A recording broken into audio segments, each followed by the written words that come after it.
Ito ang reading mo, Gemini. Welcome back to our channel. Naway nasa mabuti kayong kalagayan while watching the channel. This sa general reading, kayo nang bahalang magpalit-palit ng situation nyo sa reading ko.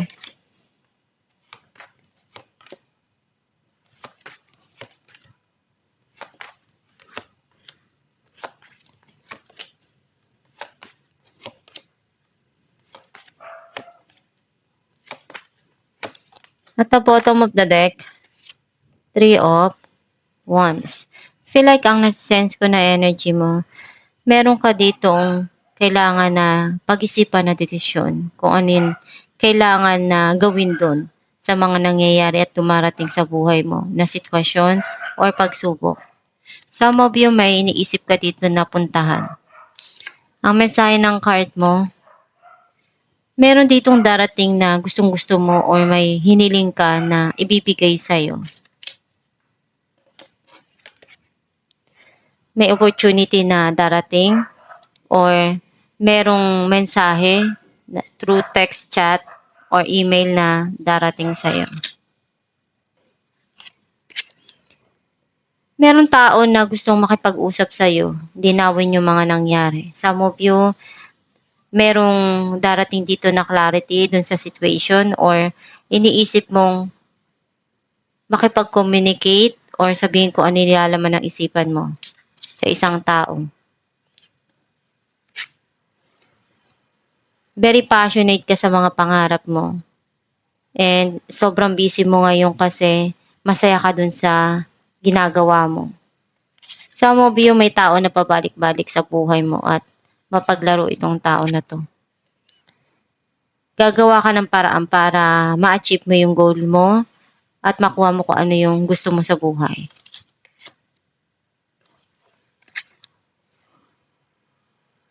May mga pangarap ka pa at iniisip mo at pinaplano mo kung ano yung magandang paraan para matupad mo or makuha mo kung ano yung gusto mo para sa kinabukasan mo at sa kinabukasan ng mga mahal mo sa buhay.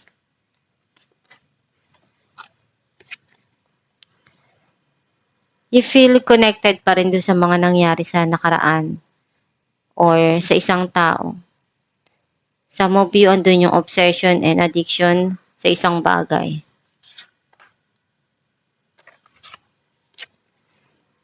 Minamanifest mo na ma-achieve yung mga pangarap mo or magkaroon ng pagbabago. Some of you may travel dito na darating. Clarify natin ang 9 of Cups. May mga naaalala ka sa nakaraan na hindi mo makalimutan. And binabalikan mo palagi yon. And meron ka ditong gustong-gusto na ma-achieve mo or makukuha mo. Some of you yung wish na matagal mo nang hinihintay, darating na. Clarify natin ang Knight of Swords. The Tower and the Lovers. Nagkaroon ng end yung situation kasi hindi nagkasundo, nagtalo. And ngayon may darating na pagsisimula, andun yung clarity at mag-uusap, magkakaroon ng communication ang isa't isa. Clarify natin ang The Magician, Justice and Page of Cups. Kailangan mo i-balance yung mga nangyayari sa buhay mo, yung mga dumarating at kinakaharap mo sa buhay para hindi ka mapagod. Alam mo kung ano yung gusto ng puso mo. Gagawa ka ng paraan para makuha mo kung ano yung gusto mo sa buhay. Clarify natin the Devil.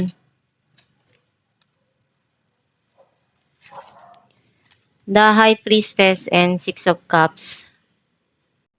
You're keeping it to yourself kung ano yung mga nangyari sa nakaraan. Some of you, may past person na gustong bumalik sa buhay mo. And andun pa rin yung connection nyo sa isa't isa. Kasi hindi nyo makalimutan yung isa't isa eh. And kailangan mong pakinggan yung inner self mo.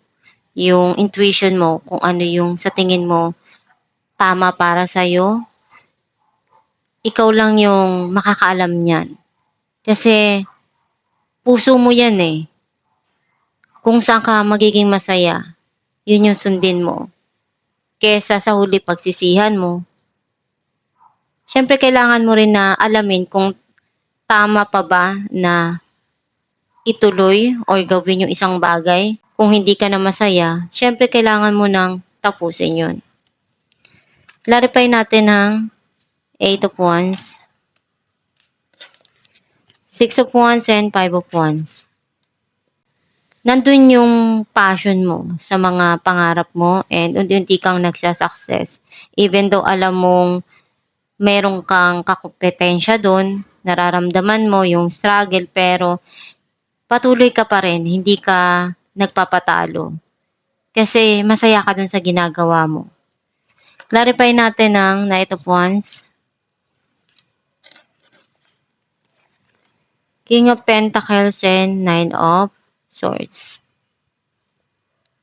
Itong tao na to, sobra siyang nalulungkot right now. And andun yung passion niya. May mga bagay siyang pinag-iisipan ngayon kung ano yung tamang gawin dun sa sitwasyon. Kasi na-stress din siya, nalulungkot siya dun sa nangyari. Clarify natin ang Two of Wands, Two of Cups, and Temperance. Binibigay mo yung makakaya mo, pinupunuan mo kung ano yung pagkukulang, binibigay mo yung pagmamahal. Or dalawang taong nagmamahalan sa isa't isa even though malayo kayo sa isa't isa. And andun yung patience nyo. Dahil alam nyong mahal nyo yung isa't isa. Kahit na malayo kayo, binibigay nyo pa rin yung makakaya nyo dun sa relasyon. Clarify natin ang the world.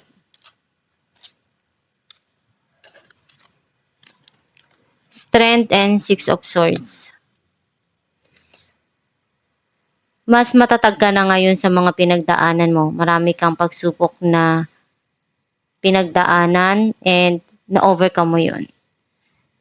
Unti-unti ka nang nag-heal, nagiging okay ka na at gusto mo nang kalimutan yung mga hindi magandang nangyari at harapin kung ano yung dapat na harapin sa ngayon, sa buhay mo.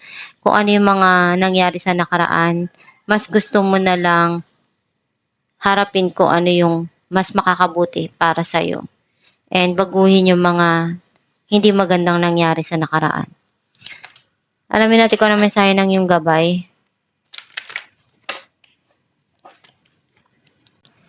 What do you desire? You now have the opportunity to write the script according to your heart's true desires once you clearly decide upon your true desires and know that you are ready and deserving of them. They will rush into your life as if by magic. Ang mensahe ng yung gabay na ano yung desire ng puso mo, yun yung sundin mo. And gawin mo lang kung ano yung sa tingin mo magpapasaya para sa'yo. May mga opportunity na darating sa buhay mo at ikaw lang yung tanging makakagawa ng desisyon para sa sarili mo. Kung ano yung mga desisyon mo sa buhay, syempre ikaw din yung aani nun. Kaya kailangan pag-isipan mong mabuti kung ano yung kailangan dun sa mga nangyayari sa buhay mo. May mga pagsubok kang pagdadaanan and alam mo kung paano yan solusyonan. Pag-isipan mo lang palagi every time na may mga darating sa buhay mo na problema, huwag kang magpadalos-dalos sa mga desisyon para hindi ka magkamali. And magdasal ka lang palagi every time na nabibigatan ka na dun sa dumarating sa buhay mo. Kung ano yung mga nangyayari ngayon sa buhay mo, isipin mo lang na nakalaan yun mangyari at kailangan mong gawin palagi yung makakaya mo para malagpasan yun. Binigay yun dahil para matuto ka at mag-grow ka as a person. Magtiwala ka lang palagi sa kakayahan mo at sa Diyos na one day, may aalis mo rin yung sarili mo dun sa mga pinagdadaanan mong yun at ma-achieve mo rin yung mga pangarap mo sa buhay. At itong yung reading, Gemini, kung nakaresonate ka, kindly comment down below. Thank you for watching.